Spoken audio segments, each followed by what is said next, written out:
नमस्कार प्रिय विद्यार्थियों, एसडीएम करियर पॉइंट के इस यूट्यूब चैनल पर आप सभी लोगों का हार्दिक स्वागत अभिनंदन है।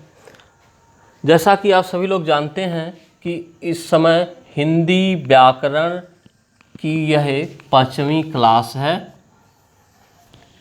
जिसमें हम लोग हिंदी व्याकरण में वर्ण विचार पर चर्चा कर रहे थे। इसके पूर्ववर्ती क्लास में हम लोगों ने देखा था कि स्वर क्या हैं और स्वरों का विभिन्न आधार पर करीब 6 प्रकार से हम लोगों ने वर्गीकरण किया था, और अंतिम था कि उच्चारण स्थान के आधार पर हिंदी स्वरों का वर्गीकरण। साथ में हमने एक टेबल बनवाई थी जिसमें स्वरों के साथ व्यंजनों का भी उल्लेख हमने किया था, व्यंजनों को भी उसमें इंगित किया था। उसमें प्रथम प्रकार था एक कंठ वर्ण, जिसमें स्वर के अंतर्गत अ, आ और व्यंजन के अंतर्गत जो वर्गीय व्यंजन है उसमें से क वर्ग यानी क, ख, कौन कौन थे, क, ख, ग, घ, अंग और ह और अह आते हैं। ये कंठ वर्ग थे।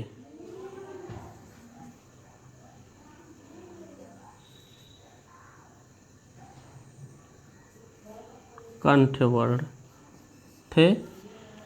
तो और इसका सूत्र हमने बताया था, आकु है विसर्जनीय, आकु है विसर्जनीय नाम कंठ, अर्थात क वर्ग क, ख, ग, घ, अंग और हा और विसर्ग अ, ये कंठ वर्ण के अंतर्गत आते हैं। कर्ण, जिसमें कंठ वर्ण में क्या है, व्यंजन है, व्यंजन है। तो इसमें एक मिस्टेक हो गई थी, अह के जगह पर अ लिख गया था, उसको हम लोग संशोधित कर लेंगे, अ के जगह पर अ सुधार कर लेंगे। और हम लोग इसके बाद आगे बढ़ते हैं। आज हम लोग स्वरों के बाद अयोगवाह ध्वनियों के विषय में अध्ययन करेंगे। सेकंड, अयोगवाह ध्वनियाँ। अब अयोगवाह ध्वनियाँ कौन हैं? 11 स्वर हम लोग देख चुके हैं। इसके बाद 2 अयोगवाह ध्वनियाँ हैं जिसको हम अंक, अ या अनुस्वार और विसर्ग के नाम से जानते हैं। तो इसके नाम में ही परिभाषा है, जैसा कि अयोग का अर्थ ही होता है जो किसी के साथ मतलब योग ना करे या जिनका किसी के साथ योग ना हो, अर्थात वे ध्वनियाँ जिनका किसी वर्ण से योग नहीं होता है उन्हें अयोगवाह ध्वनियाँ कहते हैं। वे ध्वनियाँ लिखेंगे इसको, वे ध्वनियाँ जिनका किसी वर्ण के साथ योग नहीं होता है, नहीं होता है, वे या उन्हें अयोगवाह ध्वनियाँ कहते हैं। नहीं होता है, उन्हें अयोगवाह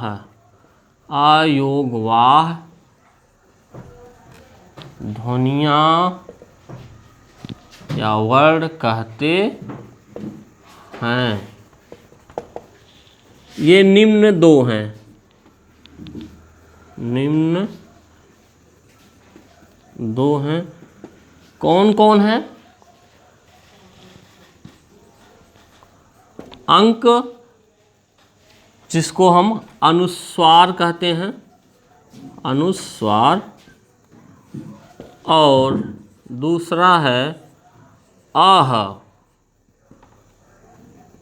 जिसको विसर्ग कहते हैं। चंद्रबिंदु को भी हम, चंद्रबिंदु जैसे चांद में आता है, चांद में आता है, नाद में आता है, इनको भी हम अयोगवाह मानते हैं, किंतु इनकी गणना यहाँ नहीं की जाती है। तो ये दो हैं अयोगवाह ध्वनियाँ, अंक और आह। तो इनके संदर्भ में हम देखें, जैसे हम लिखते हैं कंपन, तो यहाँ क पर अंक अनुस्वार प्रयुक्त हो रहा है। जैसे हम आगे कोई भी और उदाहरण ले सकते हैं, पुनः, पुनः, यहाँ ना में विसर्ग अह लगा है, इसलिए इसका उच्चारण पुनः करेंगे। अब हम इनका जो अंक और आ हैं, ये कहाँ से उच्चरित होते हैं, प्राणत्व के आधार पर, घोषत्व के आधार पर भी इनका जो खास इनकी विशेषताएं हैं उनको हम देखेंगे। तो इनका उच्चारण स्थान क्या होता है, सबसे पहले हम ये देखते हैं उच्चारण स्थान इनका क्या है। उच्चारण स्थान, तो उच्चारण स्थान के आधार पर अगर हम अंक की बात करें और आ की, तो अंक का उच्चारण स्थान जो होता है वह होता है, वह नासिका होती है। क्या है? नासिका। अंक का उच्चारण स्थान यानी अनुस्वार का उच्चारण स्थान नासिका है, और अह का उच्चारण स्थान कंठ है। जैसा कि अभी हम लोगों ने देखा, कंठ, अकुह विसर्जनीय नाम कंठः, कंठ ध्वनि के अंतर्गत अह की गणना की जाती है। संस्कृत में इसे ही काकल्य ध्वनि भी कहते हैं। काकल्य, संस्कृत में यही काकल्य ध्वनि या वर्ण कहलाता है। अब प्राणत्व की हम बात करें, प्राणत्व, प्राणत्व के आधार पर अगर हम देखें, यानी किसी वर्ण के उच्चारण में जितनी प्राणवायु की आवश्यकता होती है, यानी कम प्राणवायु लगती है कि ज़्यादा, उस आधार पर हम वर्णों को दो भागों में विभक्त करते हैं, अल्प प्राण ध्वनियाँ और महाप्राण ध्वनियाँ। तो अगर हम इनकी बात करें, अयोगवाह ध्वनियाँ अंक और अह की, तो अंक एक अल्प प्राण ध्वनि है, अल्प प्राण ध्वनि है, और अह महाप्राण ध्वनि है, महाप्राण ध्वनि है। अब घोषत्व की हम अगर बात करें, घोषत्व यानी घोषत्व की हम बात करें, तो घोषत्व के आधार पर, अर्थात स्वर तंत्र, इनके उच्चारण के समय स्वर तंत्रियों द्वारा जो नाद उत्पन्न होता है, उसके आधार पर बात हम करें, तो उस आधार पर अंक और अह दोनों सघोष ध्वनियाँ हैं। दोनों कौन सी ध्वनियाँ हैं? सघोष, क्योंकि दोनों के उच्चारण में अनुनाद उत्पन्न होता है, सघोष हैं। और उच्चारण की हम बात करें कि उच्चारण में, उच्चारण के समय हम देखें तो जो अंक है यानी अनुस्वार है, इसके उच्चारण के समय जो वर्गीय व्यंजनों के पंचमाक्षर हैं उसमें से कोई होता है। यानी क्या होगा? अह, अंगा, या, ड़, न या म, इसमें से कोई होगा। और अह यानी विसर्ग के उच्चारण में हमेशा क्या होगा? आह ही होता है। तो ये तो बात हो गई कि अगर अंक और अह का प्रयोग होता है कहीं तो उनका उच्चारण स्थान क्या होगा, उनमें प्राणत्व के आधार पर क्या विशेषता है, घोषत्व के आधार पर क्या विशेषता है, और उच्चारण में हम उनको क्या बोलेंगे, यानी क्या घोषित करेंगे या मुंह से क्या हम बोलेंगे। यानी अगर अंक कहीं है तो उसके उच्चारण में या तो क का पंचमा अक्षर अंगा आएगा, या च का अंतिम अक्षर या आएगा, या ट का अंतिम अक्षर ड़ा आएगा, या त का अंतिम अक्षर त वर्ग का अंतिम अक्षर न आएगा, या प वर्ग का अंतिम अक्षर म आएगा। जैसे हम उदाहरण के लिए देखते हैं, कहीं कहीं एक चीज़ हम पाते हैं, जैसे लिखा हुआ है चंचल। तो चंचल में चूंकि चा पर अनुस्वार का प्रयोग है, लेकिन लिखने में कहीं कहीं हम देखते हैं कि या यही लिखने में प्रयोग भी अक्सर होता है, तो ऐसे लिखा जाता चल। और जैसे लिखा है नंदन, नंदन, तो यहाँ पर आता है नंदन, इस तरह से। मतलब जो पंचमाक्षर है उसका आधा प्रयोग यहाँ किया गया है। तो इसका एक नियम ये है कि जिस वर्ड पर अंक यानी अनुस्वार का प्रयोग होता है, उसके बाद वाला जो वर्ड आता है उसका अंतिम यानी पंचमाक्षर, उस वर्ग का जो अंतिम पंचमाक्षर होता है उसका आधा प्रयोग किया जाता है। जैसे चा पर अंक की बिंदी लगी है, उसके बाद इसको हम यहाँ ध्यान नहीं देंगे, इसके बाद हम देखेंगे कि कौन सा वर्ड आ रहा है जिस पर, मतलब चा के बाद कौन सा वर्ड आ रहा है। चा के बाद च फिर आया है, तो चा का अंतिम वर्ड क्या है, च छ ज झ या।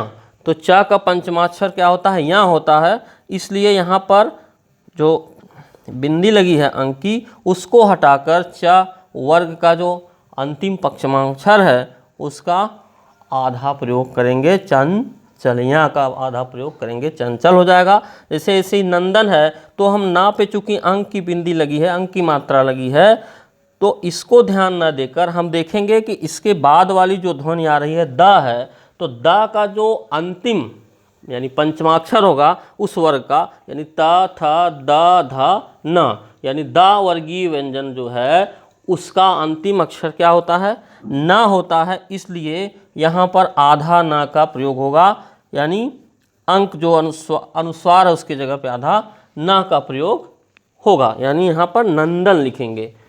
इसी तरह से और भी उदाहरण हम देख सकते हैं, जैसे कंपन लिखा है, कंपन। तो इसमें भी हम का पे चूंकि अंक की बिंदी लगी है, लेकिन हम का जो अंतिम वर्ग अंगा है उसका हम आधा अक्षर प्रयोग नहीं करेंगे यहाँ, बल्कि इसके बाद वाला जो वर्ड पा है, पा वर्ग का जो अंतिम पंचमाक्षर है उसके आधे का प्रयोग करेंगे। यानी हो जाएगा, यहाँ अंक बिंदी हटा देंगे, पा फा बा भा मा होता है, तो यहाँ आधा मा का प्रयोग है, कंपन। मैं समझता हूँ कि ये सबके समझ में आ गया होगा। और यही शुद्ध लिखने की पद्धति भी है, जहाँ पर हम जो जिस वर्ड पर अंक की बिंदी लगी होती है उसके बाद का जो वर्ड है उसका अंतिम यानी वर्गीय व्यंजन होता है, तो उसका जो अंतिम पंचमाक्षर वर्ड होता है उसके आधे का प्रयोग हम लोग करते हैं। अब इसको आप लोग स्क्रीनशॉट ले लीजिए, फिर आगे बढ़ते हैं। मैं समझता हूँ ये समझ में आ गया होगा कि हम लोग अंक की बिंदी के स्थान पर आधे वर्ड का प्रयोग कब करते हैं और उसमें किस नियमों को ध्यान में रखते हैं। तो मैं समझता हूँ इसको सब लोग देख लिए हैं। इसके आगे हम लोग बढ़ते हैं, कुछ खास विशेषताएं और देखते हैं। अयोगवाद ध्वनियों के विषय में डॉक्टर सुनीत कुमार चटर्जी का मंतव्य है। डॉक्टर सुनीत सुनीत कुमार चटर्जी के अनुसार, डॉक्टर सुनीत कुमार चटर्जी के अनुसार वे ध्वनियाँ जिनका किसी वर्ण एवं शिरोरेखा से कोई योग नहीं होता है उसे अयोगवाह ध्वनियाँ कहते हैं। वे ध्वनियाँ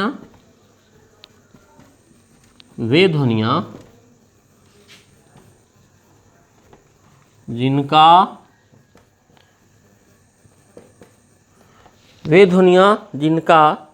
किसी वर्ण या, यहाँ एक चीज़ इन्होंने और जोड़ दिया है, वर्ण या शिरोरेखा। वर्ण तो पहले है ही है, किसी वर्ण के साथ इनका योग नहीं होता है, इसलिए इन्हें अयोगवाह ध्वनि कहते हैं। वर्ण के साथ साथ डॉक्टर सुनीत कुमार चटर्जी ने शिरोरेखा को भी जोड़ दिया है, यानी इनका शिरोरेखा से भी कोई, वे ध्वनियाँ जिनका किसी वर्ण या शिरोरेखा से भी कोई योग नहीं होता है, यानी मेल नहीं होता, कोई योग नहीं होता है, उसे अयोगवाह ध्वनियाँ कहते हैं। उसे अयोगवाह ध्वनियाँ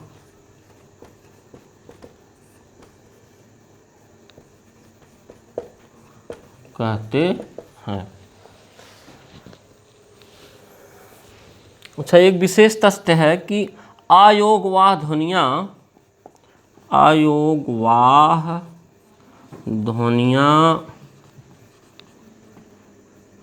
सदैव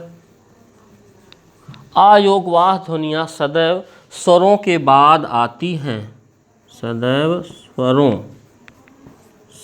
स्वरों के बाद आती हैं। जैसे हम पूर्व का उदाहरण देखें कि कंपन है, कंपन, या इसको दूसरे रूप में हम भी ऐसे लिखते हैं, कंपन। तो यहाँ पर हम देखते हैं कि सबसे पहले क्या आएगा, क, उसके बाद अ, फिर म,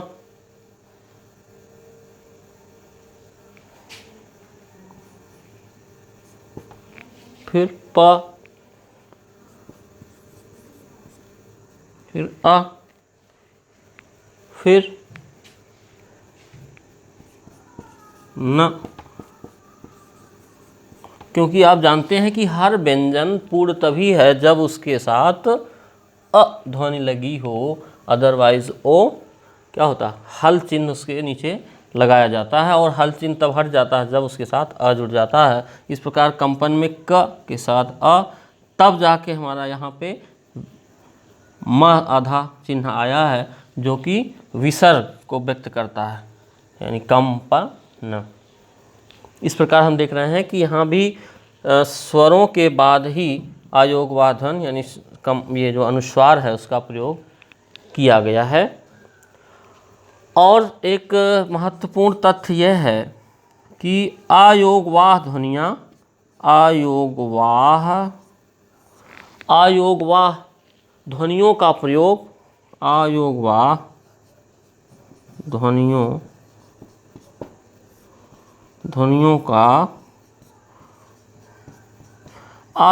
ध्वनियों का प्रयोग मुख्यतः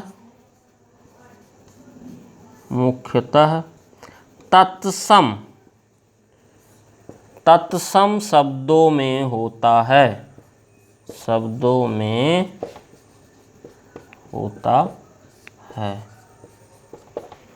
अयोगवाह ध्वनियाँ सबसे खास विशेषता यहाँ पर हम ये जान गए कि यह ऐसी ध्वनियाँ हैं जिनका किसी वर्ण के साथ कोई योग नहीं होता है। और अयोगवाह ध्वनियाँ ना तो स्वर होती हैं और ना ही व्यंजन होती हैं, इसलिए इन दो ध्वनियों को अंक और अ यानी जिसको अनुस्वार और विसर्ग कहते हैं, उनको एक अलग वर्ग में रख दिया गया है, जिसे हम कहते हैं आयोगवाह वर्ण या आयोगवाह ध्वनियाँ। इसके बाद हम लोग व्यंजन के विषय में देखेंगे। आयोगवाह वर्ण या ध्वनियों के संदर्भ में इस वीडियो में हम इतना ही देखेंगे। मिलते हैं फिर हम अगली वीडियो में, तब तक के लिए धन्यवाद।